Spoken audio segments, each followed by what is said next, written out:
नमस्कार दोस्तों, भाइयों बहनों एवं प्रिय सभी मित्रों, जितने भी लोग इंडिया देश से मुझे एवं पूरे विश्व में किसी भी देश से सुन रहे हैं, आप सभी लोगों का इस वीडियो में आने के लिए सबसे पहले मैं स्वागत करता हूं। दोस्तों, आप सभी को बता दूं, इंडिया देश के अंदर जो आपकी भारतीय अंतरिक्ष अनुसंधान संगठन यानी कि आप लोगों का जो इंडियन स्पेस रिसर्च ऑर्गेनाइजेशन है, यानी इसरो, जिसको आप लोग इसरो कहते हो, ISRO, और ये डिपार्टमेंट स्पेस के डिपार्टमेंट के अंदर गवर्नमेंट ऑफ इंडिया द्वारा है।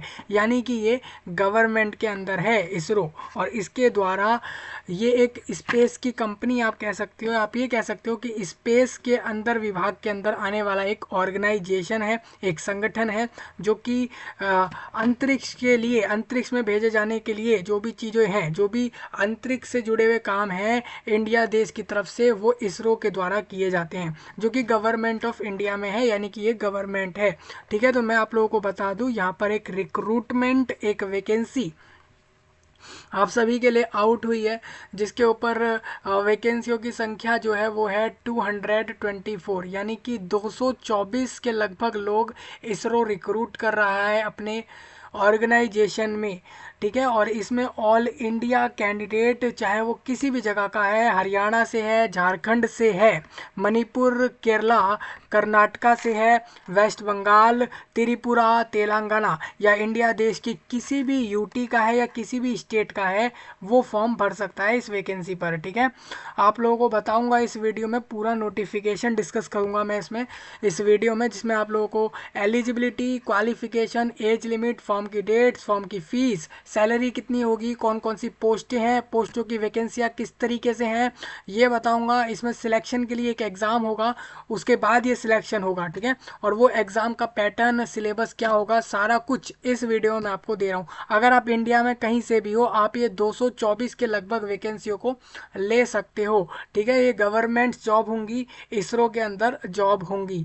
तो जितने भी लोग बेरोजगार हैं, रोजगार नहीं है, नौकरियों की तलाश रहे हैं, हालांकि उनके पास क्वालिफिकेशंस तो है, वो 10th पास भी हैं, कोई कोई ग्रेजुएट, पोस्ट ग्रेजुएट, PhD तक का है, लेकिन उसके पास वैकेंसियां नहीं मिल रही, उसको जॉब नहीं मिल रही, तो ऐसे में उसके लिए ये एक अच्छा चांस हो सकता है। ठीक है, तो रही बात दोस्तों, इस वीडियो के सही नीचे आप लोगों को नोटिफिकेशन, वेबसाइट लिंक और अप्लाई लिंक, ये सारे चीज़ें दिए गए। अब ये सब इसलिए दिया गया कि जिससे कि आप लोग आसानी से जाकर अप्लाई कर लो और खुद से भी पूरे फाइल को समझ लो। हालांकि मैं इस वीडियो में पूरा नोटिफिकेशन इंडिया के हर एक कैंडिडेट के लिए इस वीडियो में डिस्कस कर रहा हूँ, जो भी इस वैकेंसी पे जाना चाहे।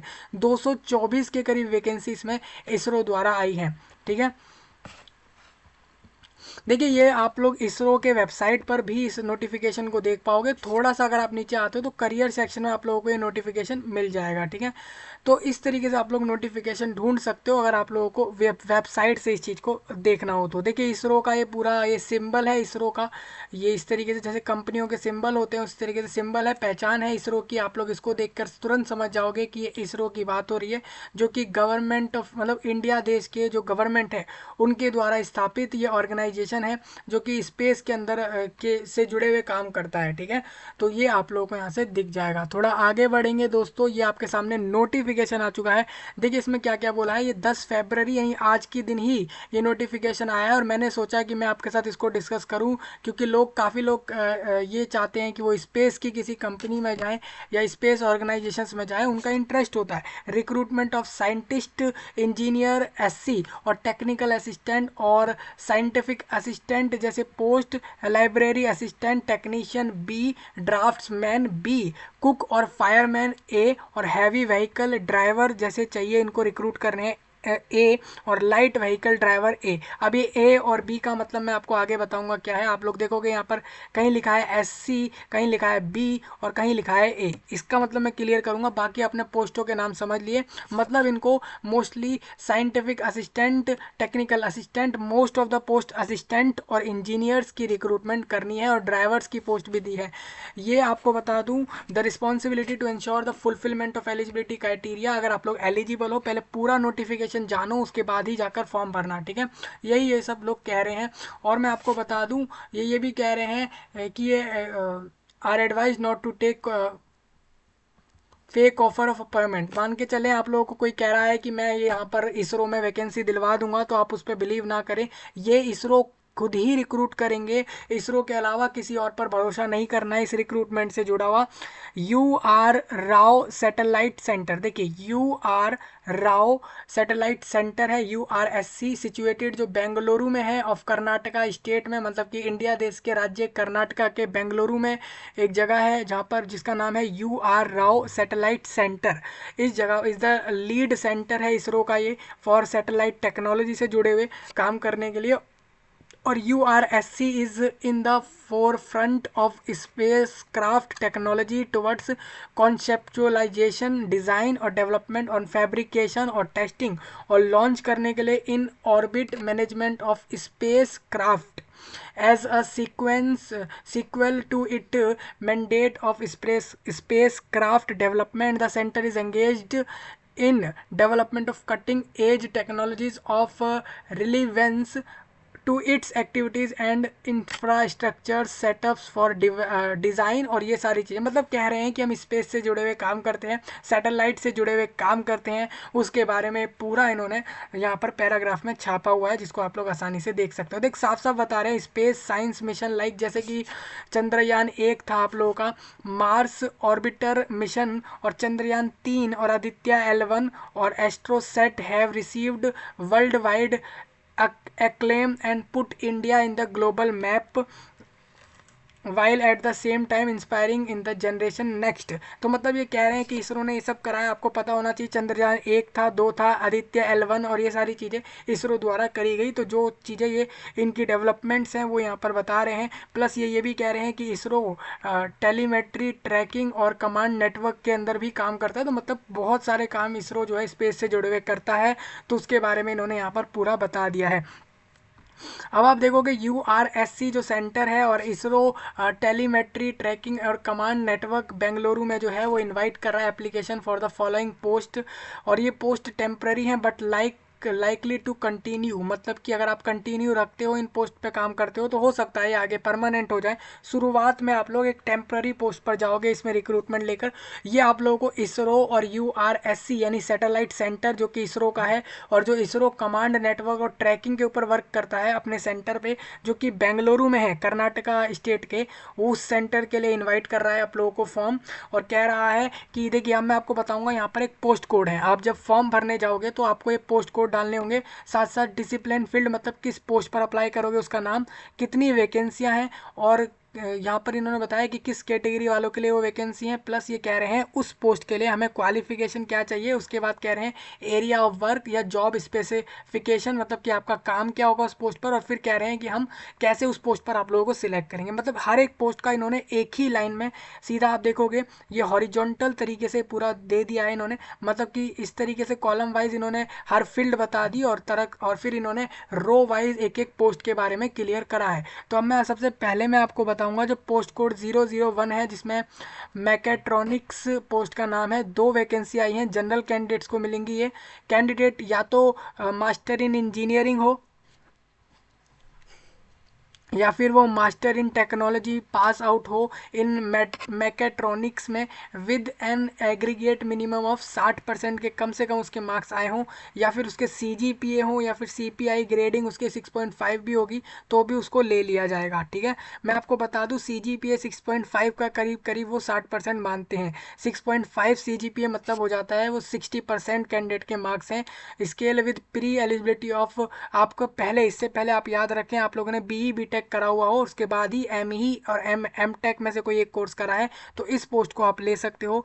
इसमें मैं आपको बता दूं आपका काम होगा, आप डिज़ाइन करोगे instrumentation of electromechanical system such as motors, resolvers और एनकोडर्स और पोटेंशियोमीटर्स जैसी चीज़ें आप लोगों ने कभी अपने स्कूली समय पर सुने होंगे, एक्सेट्रा। डेवलपमेंट ऑफ टेस्ट और मेजरमेंट और characterisations on systems for electromechanical systems के लिए आपको ये सब काम करना करना है। अगर आप कर पाओ तो आप फॉर्म भर दो। मैं आपको बताना चाहता हूँ, सिलेक्शन के लिए कह रहे हैं कि हम रिटर्न एग्जाम लेंगे, वो हम रिटर्न एग्जाम या तो OMR पे ले लें, कंप्यूटर पर भी ले सकते हैं, एंड इंटरव्यू कराएंगे। उसके बाद इंटरव्यू में हम देखेंगे कि भाई कैंडिडेट से पूछेंगे कि क्या क्या कुछ उसको आता है उस पोस्ट से जुड़ा हुआ, तभी उसको सिलेक्शन देंगे। इंटरव्यू के बाद हम डॉक्यूमेंट वेरीफाई कर लेंगे लोगों के, और उसके बाद हम उसको वैकेंसी दे देंगे। ये सब चीज़ें थोड़ा याद रखना दोस्तों, इतने परसेंटेज आपके होने ही चाहिए, अगर नहीं है तो आप लोग इसमें फॉर्म ना भरें। सेम थोड़ा आगे चलूँगा मैं, मटेरियल साइंस पोस्ट का नाम है, इसके अंदर इनको वही मास्टर ऑफ इंजीनियरिंग कैंडिडेट या मास्टर इन साइंस इंजीनियरिंग के अंदर पास आउट कैंडिडेट चाहिए। ये यहाँ पर ये कह रहे हैं, ये क्वालिफिकेशन आप लोग यहाँ से रीड कर लेना, कितने मार्क्स चाहिए इसको रीड कर लेना। उसके बाद थोड़ा आगे आप लोग बढ़ोगे तो ये कह रहे हैं आप लोगों का वर्क होगा R&D इन सरफेस इंजीनियरिंग, जैसे कि थर्मल कंट्रोल, कोटिंग्स और पेंटिंग्स, एरिया प्रोसेस क्वालिफिकेशंस होनी चाहिए। मतलब इससे जुड़े हुए जितने भी एरिया में इसमें वर्क हो रहा है उससे जुड़ा हुआ आप लोगों का काम के लिए आपका जो है क्वालिफिकेशन अच्छे से होना चाहिए। दूसरा ये कह रहे हैं स्केल अप और infrastructure design and realisation in house production planning के अंदर, और उसको इम्प्लीमेंट करना भी आना चाहिए। वेंडर इवैल्यूएशन और डेवलपमेंट इस चीज़ से जुड़ी हुई आनी चाहिए। अब देखिए जो इस पोस्ट में क्वालिफिकेशन रखता है वो इस काम को ज़्यादा अच्छे से समझता होगा। हालांकि कभी मेरे को अगर इस पॉइंट पे आपको बताना हुआ तो मैं आपको डिटेल्ड में सारा कुछ एक वीडियो में ज़रूर दूंगा आने वाले समय में। मैं आपको भी इतना बता दूं, अगर आपके पास इसकी क्वालिफिकेशन है फॉर्म भर देना। रिटन टेस्ट लेंगे उसकी, या तो कंप्यूटर पर भी ले सकते हैं इसके लिए, और फिर उसके बाद इंटरव्यू कराएंगे। सेम मैथमेटिक्स पोस्ट का नाम है, इसके अंदर एक कैंडिडेट रिक्रूट करना है जनरल कैटेगरी से। उसकी क्वालिफिकेशन MSc होनी चाहिए, मास्टर ऑफ साइंस, या तो मैथमेटिक्स में हो या अप्लाइड मैथ्स में हो, दोनों अलग होते हैं। तो आप लोग अगर ये क्वालिफिकेशन रखते हो फॉर्म भर देना। स्पेस फ्लाइट डायनामिक्स और सॉफ्टवेयर डेवलपमेंट और मॉडलिंग और एनालिसिस जैसी चीज़ें अगर आती हैं तो फॉर्म भर सकते हैं। सेम फिजिक्स पोस्ट पर एक कैंडिडेट रिक्रूट होगा, MSc pass out in physics या अप्लाइड फिजिक्स, जो कि 65% से ज़्यादा के साथ मार्क्स लाया है, और स्पेस क्राफ्ट मिशन प्लानिंग और ऑपरेशंस के ऊपर उसको वर्क करना है। सॉफ्टवेयर डेवलपमेंट और सिमुलेशन और मॉडलिंग जैसी चीज़ों पर उसको काम करना होगा। उसका भी सिलेक्शन कंप्यूटर एग्जाम और इंटरव्यू के बाद हो जाएगा। तो इस तरीके से मुझे उम्मीद है आप लोग हर पोस्ट को यहाँ से समझ सकते हो। ये इलेक्ट्रॉनिक्स मैकेनिक चाहिए इनको, टेक्नीशियन पावर और electronic system mechanic, consumer electronics appliances और मैकेनिक इंडस्ट्रियल इलेक्ट्रॉनिक्स जैसी पोस्टों पर रिक्रूट करना है। टोटल 63 लोग रिक्रूट करने हैं। अगर आप ये पूछोगे कि इलेक्ट्रॉनिक्स मैकेनिक इनको 44 लोग रिक्रूट करने हैं, और टेक्नीशियन पावर इलेक्ट्रॉनिक सिस्टम में 2 लोग ही रिक्रूट कर रहे हैं, और मैकेनिक इंडस्ट्रियल इलेक्ट्रॉनिक्स में 17 लोग रिक्रूट करने हैं इसरो को। जिसमें आप लोगों को बता दूं टोटल वैकेंसी में से 28 वैकेंसी जनरल कैंडिडेट को मिलेंगी, EWS वाले को 5 ही मिलेंगी, OBC वाले को 6 हैं, SC वालों को 9 और ST वालों को 5। ठीक है, तो टोटल वैकेंसी में आप लोग डिवीज़न देख सकते हो किस तरीके से बताया है। एक तरीके से इन्होंने ये भी बता दिया कि टोटल वैकेंसी में थे, वैकेंसियों में से बेंगलुरु में कितनी वैकेंसी मिल रही हैं, ये भी इन्होंने बता दिया कि टोटल वैकेंसी में से डिसेबिलिटी वालों की कितनी वैकेंसियाँ हैं। तो ये सारी चीज़ें एक एक चीज़ यहाँ पर इसरो ने बताई हैं, अच्छे से क्लियर करी हैं। दूसरा आपको बताता चलूँ, एसेंशियल मिनिमम क्वालिफिकेशन आप लोगों की ये होगी कि SS सीनियर सेकेंडरी लेवल की क्वालिफिकेशन, यानी कि आपने SSC means 10th pass out हो, प्लस ITI ट्रेड का सर्टिफिकेट हो, या फिर NTC या NAC इन इलेक्ट्रॉनिक्स मैकेनिक में, इनमें से किसी फील्ड में आपका ITI सर्टिफिकेट होगा तो आप फॉर्म भरोगे। ITI नहीं है, NTC वाला सर्टिफिकेट है या NAC सर्टिफिकेट है तो भी आप फॉर्म भर सकते हो। बेसिकली 10th प्लस उस ट्रेड का सर्टिफिकेट ले रहे हैं तो आप फॉर्म भर सकते हो। इलेक्ट्रीशियन और इलेक्ट्रिकल पोस्ट पे मैं बता दूं 13 वैकेंसियां आप लोगों को यहाँ दिखेंगी, जिसमें से कह रहे हैं 5 जनरल वाले को मिलेंगी, OBC वालों को 3, SC वालों को 3 और EWS को 2 मिलेंगी। अब देखिए इसके लिए आप लोगों को बता दूं, इसमें आपका जो मिनिमम जो आप लोगों का क्वालिफिकेशन रहेगा इस पोस्ट के लिए वो यही होगा कि आपका 10th पास हो, प्लस उस ट्रेड के अंदर आपका सर्टिफिकेट होना चाहिए।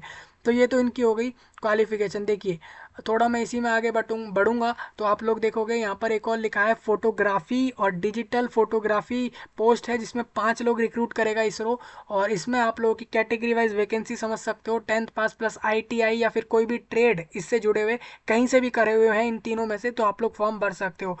आगे बढ़ूंगा मैं दोस्तों, इसमें फिटर कह रहे हैं, ये फिटर के लिए 17 लोग रिक्रूट कर रहे हैं, उनके लिए भी लगभग सेम क्वालिफिकेशन, लेकिन ट्रेड फिटर का होना चाहिए। सेम प्लम्बर में भी आप रीड कर लेना, और रेफ्रिजरेशन और एसी के लिए इनको जो है कैंडिडेट रिक्रूट करना होगा, मतलब फ्रिज और एसी से जुड़े हुए काम से के जुड़े हुए लोग इनको चाहिए, एसी और फ्रिज के लिए, जिसमें 11 लोग रिक्रूट करेंगे। ये जो आप वैकेंसी देख सकते हो, इसमें भी इनको 10th पास प्लस ट्रेड सर्टिफिकेट वाला कैंडिडेट चाहिए होगा।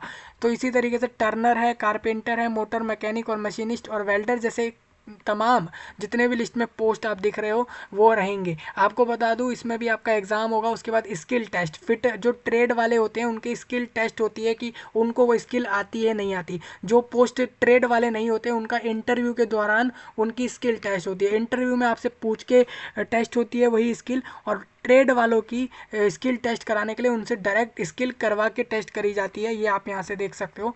तो हर तरह की वैकेंसी को एक बार समझें। ड्राफ्ट्समैन में मैं आपको बता दूं 11 वैकेंसी है, उसमें भी 10th पास प्लस उनका ट्रेड होगा तो फॉर्म भर देंगे। इसके लिए भी इनका एग्ज़ाम और स्किल टेस्ट होगा। टोटल वैकेंसी एक बार कैटेगरी वाइज ज़रूर आप लोग समझ लें। देखिए मैं इलेक्ट्रॉनिक्स वालों का बता दूं, इलेक्ट्रॉनिक्स में वैकेंसी 28 हैं, तो वो भी आप लोग समझ लेना। आप लोगों का ये डिप्लोमा वाली है, मतलब कि कहीं ना कहीं ग्रेजुएट्स इन डिग्रीज़ वालों की वैकेंसी भी हैं, ट्रेड वालों की भी हैं और डिप्लोमा वालों की भी वैकेंसी आप लोगों को यहाँ से दिख रही होंगी। ठीक है, डिप्लोमा वालों का स्किल टेस्ट होगा और प्लस उनका जो है एग्ज़ाम होगा, मतलब उनका इंटरव्यू नहीं होगा, ये हमें यहाँ से दिख रहा है। तो केमिस्ट्री के लिए फिजिक्स, एनिमेशन एंड मल्टीमीडिया में भी लोग रिक्रूट होंगे और लाइब्रेरी असिस्टेंट के लिए भी इनको रिक्रूट करना है। थोड़ा और आगे चलता हूँ। कुक, इसरो को 4 कुक चाहिए और फायरमैन ए में 3 लोग चाहिए। ठीक है, तो इस तरीके से आप लोग देख लेना है सारा कुछ। क्वालिफिकेशन अलग है, किसी किसी में एक्सपीरियंस भी मांग रहे हैं, तो वो भी आप लोगों को फुलफिल करना होगा। ड्राइवर पोस्ट के लिए आप लोगों को बता दूं, ड्राइवर पोस्ट के लिए आप लोगों का 10th पास होना जरूरी है, 3 साल का लाइसेंस जो एक्सपीरियंस उस फील्ड के अंदर ड्राइविंग में होना चाहिए। लाइट व्हीकल का अलग होता है, हैवी व्हीकल्स का अलग होता है, तो इसका थोड़ा सा आप लोग यहाँ से सारा रीड कर लेना। एक बार आप लोगों का ड्राइविंग टेस्ट भी होगा, इस बात का ध्यान रखें। ऐसा नहीं है कि आपके पास लाइसेंस है लेकिन आपको आता नहीं है ड्राइविंग, तो वो आपका सिलेक्शन नहीं करेंगे। तो ये आपको समझ आया होगा। ये नोट में कुछ पॉइंट हैं, इसको एक बार ज़रूर ध्यान से देखें, ये वाले पॉइंटों को भी देखें। एवरीवेशन में बता दूं, जहाँ पे आपने यूआर देखा है वो सारी वैकेंसी जनरल कैटेगरी वालों की हैं। जहाँ ओबीसी देख रहे हो वो अदर बैकवर्ड क्लासेस वालों की हैं। जो एससी देख रहे हो स्केड्यूल कास्ट वालों की, सेम एसटी वाली मतलब स्केड्यूल्ड ट्राइब, और ईडब्ल्यूएस का मतलब भी आप देख लो, डिसेबल्ड वालों के लिए पीडब्ल्यूबीडी करके लिखा हुआ है। अब डिसेबिलिटी में भी कैंडिडेट की डिसेबिलिटी होती है कि 1 लेग उसकी डिसेबिलिटी है, और उसकी डिसेबिलिटी अलग अलग तरीके की जो भी होती हैं, तो वो यहाँ से एक बार समझ ले। चलिए अब मैं आपको एक बार पे अलाउंस और सैलरी में आपको बता दूं, लोगों को सैलरी जानना होता है तो बता दूं। साइंटिस्ट और इंजीनियर जितने भी पोस्ट आपने देखे, वो जो पोस्ट कोड 1 और 2 थे, उनमें उनको 18 से 30 एज बताई गई है अप्लाई करने वालों की, जो 1 मार्च 2024 में होनी चाहिए। मान के चलते हैं आप लोग अभी 18 साल के नहीं हुए हो, लेकिन इस महीने के आखिर तक 18 के हो जाते हो तो फॉर्म भर सकते हो। मतलब 1 मार्च 2023 के बाद जो 18 का हो रहा है वो फॉर्म नहीं भरेगा, उससे पहले वाले भर देंगे। सेम अगर 30 साल अगर आपकी अभी नहीं हुई है, फॉर्म भर सकते हो। इस डेट के बाद आप लोग 30 साल के अगर इससे पहले ही हो जाते हो तो फॉर्म नहीं भरोगे। ये चीज़ें आप लोगों को याद रखनी है। तो एज एक बार देख लो, ये पोस्ट कोड 3 और 4 वालों की 18 से 28 एज ले रहे हैं। इसमें ये लेवल 10 का सैलरी देंगे, यानी कि ये लगभग 56,000 पर मंथ देंगे, प्लस इसमें अलग से अलाउंस भी मिलेंगे। मतलब कहीं ना कहीं ये वाला कैंडिडेट जो इस वाले पोस्ट पर जाता है सिलेक्ट होके इसरो में, उसको 60 से 70 हज़ार रुपये पर मंथ मिलने हैं, ये कन्फर्म्ड है। टेक्निकल असिस्टेंट और साइंटिफिक असिस्टेंट, जो जितने भी असिस्टेंट के पोस्ट हैं जिनके कोड यहाँ पर लिखे हैं, उनकी एज आप समझ लो। सैलरी उनको 45,000 मिलेगा, प्लस उनको अदर अलाउंस भी यहाँ पर मिलेंगे, यानी कि और फ़ायदे भी मिलेंगे जो इसरो अपने एम्प्लॉय को देते हैं। आगे बढ़ता हूँ मैं। इसके अंदर आपका टेक्नीशियन बी, ड्राफ्ट्समैन बी और फायरमैन ए जैसे पोस्ट हैं, और कुक, इन सब का पोस्ट आप देखोगे टेक्नीशियन बी वालों का और ड्राफ्ट्समैन वालों का जो सैलरी होगा वो 22,000 होगा, और बाकी जो पोस्ट रह गए उनका 20,000 के करीब सैलरी होगा। हालांकि इसमें अलाउंस भी हैं। अगर आप सैलरी के ऊपर अलाउंस जोड़ लो, मैं मान के चलता हूँ सैलरी में आप लोग अलाउंस में लगभग 5,000 के कम से कम तो जोड़ ही सकते हो अलाउंस मिलाकर। ठीक है, तो अलाउंस 5,000 के लगभग आप लोग जोड़ सकते हो। रिलैक्सेशन किसको मिलेगा? एससी एसटी वालों को अपने अपर एज में 5 साल जोड़ने हैं, ओबीसी वालों को 3 साल जोड़ने हैं, जिससे कि उनको रिलैक्सेशन मिल जाएगा फॉर्म अप्लाई करते में। हाउ टू अप्लाई मैं आपको एक फॉर्म फिलअप वीडियो दूंगा इसरो के वेबसाइट से। आप लोगों को पहले रजिस्ट्रेशन करना है। याद रखें 10 फरवरी से फॉर्म चालू हुआ है और ये 1 मार्च में क्लोज हो जाएगा, यानी कि आप लोग अभी फॉर्म जाकर भर सकते हो, लेकिन इसमें 1 मार्च तक ही फॉर्म भर पाओगे। पहले रजिस्ट्रेशन करना होगा, उसके बाद फॉर्म भरा जाएगा। ईमेल आईडी मोबाइल नंबर की मदद से इसरो के वेबसाइट पर रजिस्ट्रेशन हो जाता है आसानी से, वहाँ से रजिस्ट्रेशन कर लोगे आप लोग। रजिस्ट्रेशन करने के लिए आप लोग ईमेल आईडी मोबाइल नंबर, अपना नाम, gender, father name, mother name और अपना एड्रेस, ये सब डाल के रजिस्ट्रेशन हो जाता है। सही रजिस्ट्रेशन के तुरंत बाद जैसे ही रजिस्ट्रेशन प्रोसेस हो जाए उसमें आप लोगों को लॉगिन करना है अपना रजिस्ट्रेशन नंबर डाल के, पासवर्ड डाल के। अपना आप एक पासवर्ड बना लेना, उसके बाद लॉगिन करोगे, उसके बाद अपने सारे डॉक्यूमेंट अपलोड कर देना। जो भी आपकी क्वालिफिकेशन है, जिस भी पोस्ट पर अप्लाई कर रहे हो उसको सिलेक्ट करो। इसके आगे बढ़ोगे आप लोग तो वहाँ पर आप लोगों से कहेंगे कि अपना कास्ट सर्टिफिकेट अपलोड करो, अपना 10th मार्कशीट, 12th मार्कशीट, जो भी आपकी क्वालिफिकेशन है वो डॉक्यूमेंट्स अपलोड करो। ये सब अपलोड होंगे। अगर कोई फ़ीस चार्ज हो रही है तो फीस आपको सबमिट करनी है, नहीं होती तो आपको नहीं करनी। फ़ीस वैसे ली जा रही है, वो फ़ीस आप लोग जमा करोगे।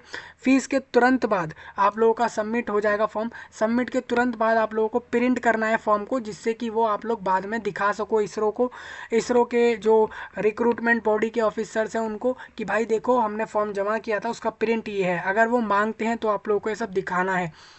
ठीक है, अभी देखिए इसमें रिटर्न एग्जाम होगा, ये मैंने आपको बताया। उसके लिए एडमिट कार्ड आना है, इंटरव्यू के लिए एडमिट कार्ड आएगा, तो वो सब आप लोगों को समय से पता लग जाएगा। इसमें आपको डायरेक्ट अपना लॉगिन कर कर वेबसाइट पर चेक करना होगा। ठीक है, एनओसी किसको देना है, मान के चलते अभी ऐसे लोग हैं जो करेंटली कहीं जॉब कर रहे हैं, तो एक एनओसी सर्टिफिकेट भर के फॉर्म में लगाएंगे, जो ये क्लियर करेगा कि आप जहाँ काम कर रहे हैं उनको कोई ऑब्जेक्शन नहीं है, आप इस वैकेंसी पर अप्लाई कर सकते हैं। अपलोडिंग डॉक्यूमेंट में आप लोग फ़ोटो, साइन और बाकी क्वालिफिकेशंस के डॉक्यूमेंट, एक्सपीरियंस सर्टिफिकेट अगर उस पोस्ट पे मांगा जाता है तो वो सब अपलोड करना है। पेमेंट में आपको बता दूं दोस्तों, 250 रुपये देने हैं अगर आप लोग साइंटिस्ट और इंजीनियर्स पोस्ट पे अप्लाई करोगे। और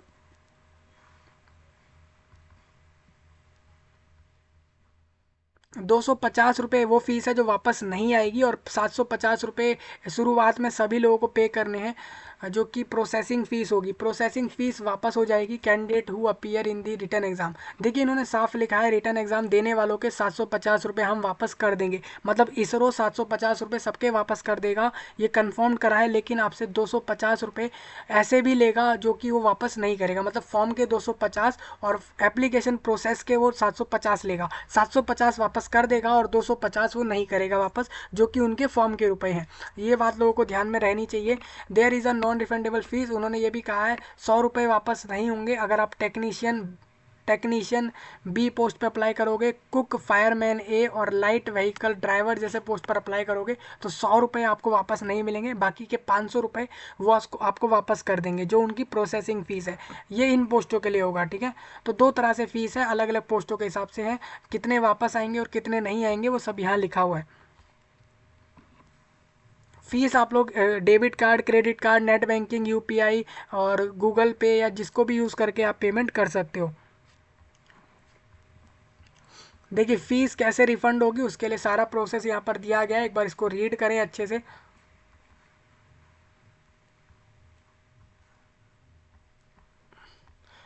देखिए मैं आपको बता दूं, सिलेक्शन प्रोसेस बहुत आसान है। इसके अंदर आपका एग्ज़ाम होगा, उसके बाद ही ये सिलेक्शन होगा आप लोगों का। आप लोगों को एग्ज़ाम पास करना ज़रूरी है, इस बात का ध्यान रखेंगे।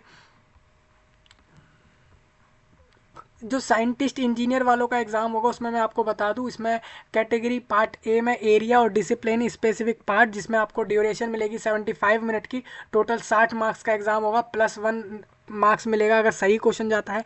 गलत जाएगा तो उसमें 1/3 यानी कि हर क्वेश्चन पर 1/3 नेगेटिव मार्किंग है।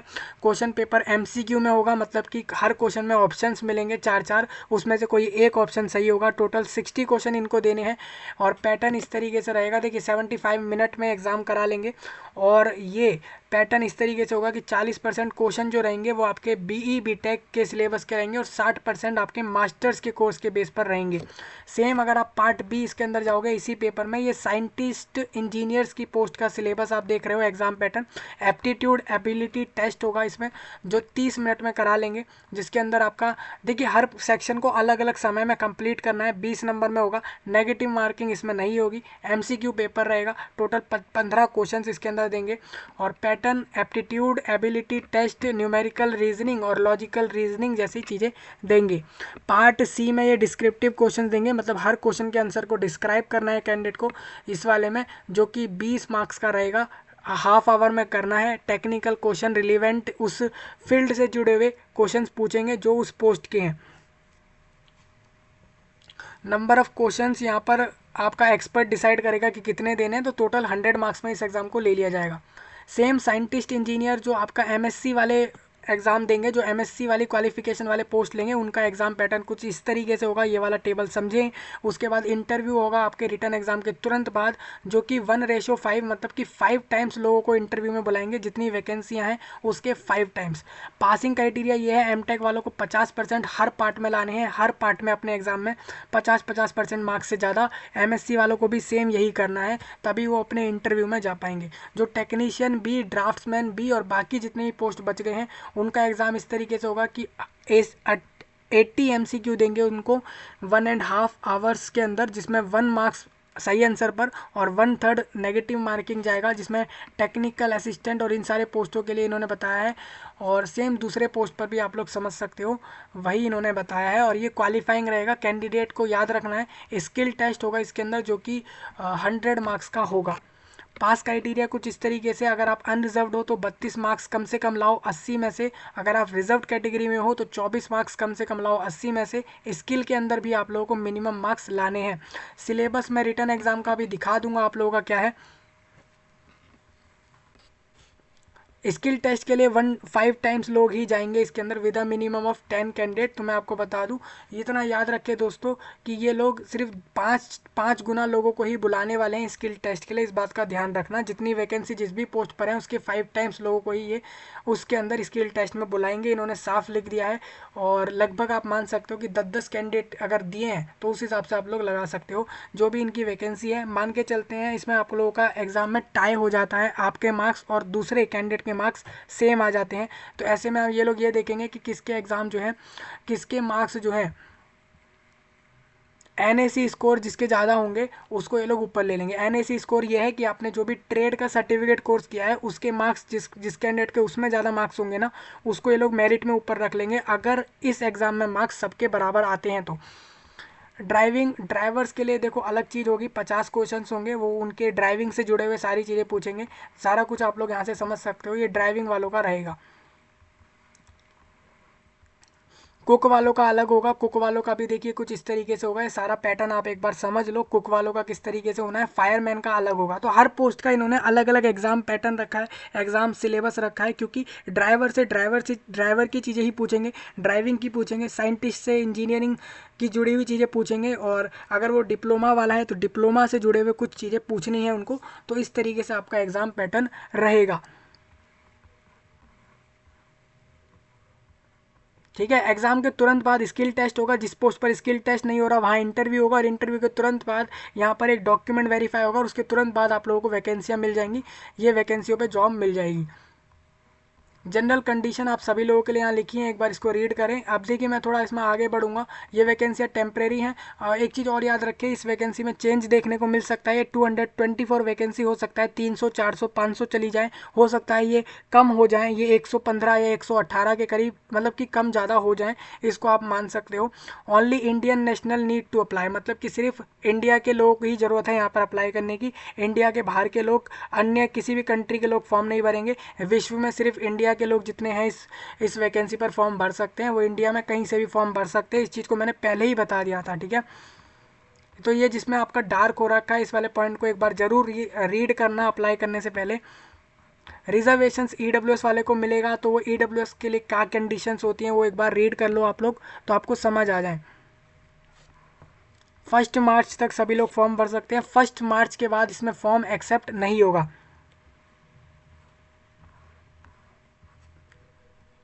देखिए ये आप लोगों का एक चीज़ आ गई यहाँ पे, ये मेडिकल फिटनेस होगा for recruitment of fire service personnel की पोस्ट के लिए। पहले ही एक मेडिकल फिटनेस होगा आप लोगों का, उसके से जुड़ी हुई बातें लिखी हैं, तो वो आप एक बार देख लो ये क्या है मेडिकल सर्टिफिकेट से जुड़ी हुई बात। देखिए जो भी कैंडिडेट डिक्लेरेशन देंगे, candidate at reporting for PET physical efficiency test होगा जिनका भी, उनको एक जो है यहाँ पर डिक्लेरेशन देना होगा, ठीक है। तो उससे जुड़ी हुई बातें एक बार देखें। अब मैं आपको बता दूं फिटनेस स्टैंडर्ड जो रहेगा इसमें आपका, हाँ देखिए कुछ पोस्ट ऐसी भी है जिसमें आप लोगों का फिट होना जरूरी है, उसके लिए बोल रहे हैं मिनिमम हाइट आप लोगों की जनरल कैटेगरी वालों की इतनी होनी चाहिए, गोरखा वाले जितने भी हैं और हिल ट्राइब्स वाले हैं, एससी एसटी जितने भी हैं इंडिया में, या हिली एरिया वाले जितने हैं, उनकी हाइट इतनी होनी चाहिए कम से कम। वेट भी इन्होंने बताया है कितना होना चाहिए, अगर आपका बीएमआई बॉडी मास इंडेक्स इतना आ रहा है तो इस बात का थोड़ा सा ध्यान रख लेना। ये हाइट की नहीं बोल रहे, वेट भी बोल रहे हैं, और इसके अलावा ये यहाँ पर चेस्ट की मेजरमेंट की भी बात कर रहे हैं, तो उसको भी थोड़ा एक बार देख लो सभी लोग। जिस पोस्ट के लिए आप लोगों का फिजिकल फिट होना जरूरी है उसके लिए ये सब देख सकते हो।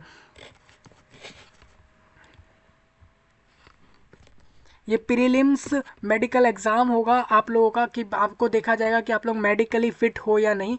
फायर सर्विस वालों के लिए भी होगा ये फिजिकल एफिशिएंसी टेस्ट, जिसके अंदर आप लोगों को करना क्या है कि आप लोगों को 1500 मीटर का रन करना है 7 मिनट में। अगर आप महिला हो तो आप लोगों को 800 मीटर रन करना है 4 मिनट में। तो ये आप लोगों के क्राइटेरिया लिखे हैं, आप एक बार इस चीज़ को ध्यान से देखें कि आप लोग की एज अगर 40 से कम है तो आप लोगों को कितनी रन करनी है, 40 से ज़्यादा है तो कितनी रन करनी है। रोप क्लिम्बिंग होगा आप लोगों का, रस्सी कूद जिसको आप कहते हो, ये सब चीज़ें होंगी। लॉन्ग जंप होगी, रनिंग 100 मीटर की होगी एक, जो 15 सेकंड में होगी, मतलब कि एक रनिंग लंबे समय की, एक छोटे समय की, इस तरीके से कराई जाएंगी। तो इसका एक बार सभी लोग ध्यान रखें। याद रखें दोस्तों, जितने भी ईडब्ल्यूएस वाले लोग हैं वो एक सर्टिफिकेट अप्लाई कर देना फॉर्म में इस वाले सर्टिफिकेट को डाल देना जो कि ईडब्ल्यूएस वालों का होता है, इनकम टैक्स का, ठीक है। सेम एससी एसटी भी अपना सर्टिफिकेट लगा दें अपने अप्लाई करते हैं, जिससे कि उनको बेनिफिट मिल जाए। मान के चलते हैं आप लोग हो वो कैटेगरी में हो, वो कम्युनिटी में हो, वो कास्ट में हो, लेकिन उसके डॉक्यूमेंट नहीं डालोगे फॉर्म में तो आपको उसका बेनिफिट नहीं मिलेगा, ये पहले ही बता दूँ मैं। इसका थोड़ा आप लोग एक बार ध्यान रखो। मान के चलते हैं कुछ ऐसे लोग हैं जो डिसेबिलिटी वाली वैकेंसी लेंगे, जो डिसेबल्ड में है और वो लोग अपने एग्जाम को लिख भी नहीं सकते हैं अपने, तो ऐसे लोग एक सेकंड कैंडिडेट की मदद ले सकते हैं, जो जिसको बोलते हैं स्क्राइब, जिसको एग्जाम ही नहीं बोलते हैं या स्क्राइब बोलते हैं, मतलब कि सेकंड पर्सन जो आपकी मदद करेगा, आपका एग्जाम लिख देगा, क्योंकि आप डिसेबल्ड हो, आप अपने खुद के कोस्ट पे उसको अरेंज कर सकते हो। यहाँ पर एक डिक्लेरेशन दे सकते हो फॉर्म अप्लाई करते में, और प्लस ये सर्टिफिकेट भी आपको अपलोड करना है अप्लाई करते हुए फॉर्म में, जिससे कि आप लोगों को स्क्राइब की अलाउड हो जाए और आप लोग स्क्राइब की मदद से अपने एग्जाम को करवा सकें। देखिए ये स्क्राइब के लिए अंडरटेकिंग होगा आप लोगों का, ये और ये दोनों ही आप लोगों को फॉर्म के अंदर जमा करने हैं। तो पूरा नोटिफिकेशन मैंने आपको बता दिया इस वीडियो में, एग्जाम का पैटर्न भी डिस्कस कर दिया है। एग्ज़ाम के पैटर्न के अलावा मैंने सिलेबस भी डिस्कस कर दिया है, एक एक पॉइंट इस रिक्रूटमेंट से जुड़ा डिस्कस कर दिया है। अगर आप लोगों का डिटेल्ड में कोई सिलेबस अलग से आएगा तो मैं उसके ऊपर वीडियो दे दूंगा कि भाई आप लोगों का इस तरीके का सिलेबस है, इसके तरीके से आप तैयारी कर लो। हालांकि अभी ऐसा कुछ आया नहीं है। बाकी पूरा नोटिफिकेशन आपका डिस्कस हो गया है, एज लिमिट, क्वालिफिकेशन, सैलरी, क्या काम करना होगा, कौन अप्लाई करेगा, सारा कुछ। 10th से लेके मास्टर पीएचडी तक की वैकेंसी आई हुई है, तो आप लोग इस पर अप्लाई कर सकते हो। इसरो में ऑल इंडिया से लोग फॉर्म भर सकते हैं। एक बार मैं अप्लाई करने का लिंक आपको दिखा दूं। देखिए ये अप्लाई करने का लिंक है, आप लोग इस पर क्लिक करोगे, टू रजिस्टर पे क्लिक करके आप लोग फॉर्म भर देना, सारी डिटेल भर लेना। कोई भी आप लोगों का कोई ऐसा डाउट हो जाए जो आपको अप्लाई करने में आ रहा हो तो आप लोग कमेंट सेक्शन में बता सकते हो। दूसरा, इस जानकारी को पूरे विश्व में, पूरे दुनिया में एक एक लोगों तक शेयर करें, खासकर इंडिया के एक लोगों तक शेयर करें, जिससे कि उनको इस रिक्रूटमेंट के बारे में पता लग जाए, इस वैकेंसी के बारे में पता लग जाए और वो लोग समय से अप्लाई कर लें। तो मैं आपसे मिलता हूँ जल्द ही, तब तक के लिए आप सभी का धन्यवाद।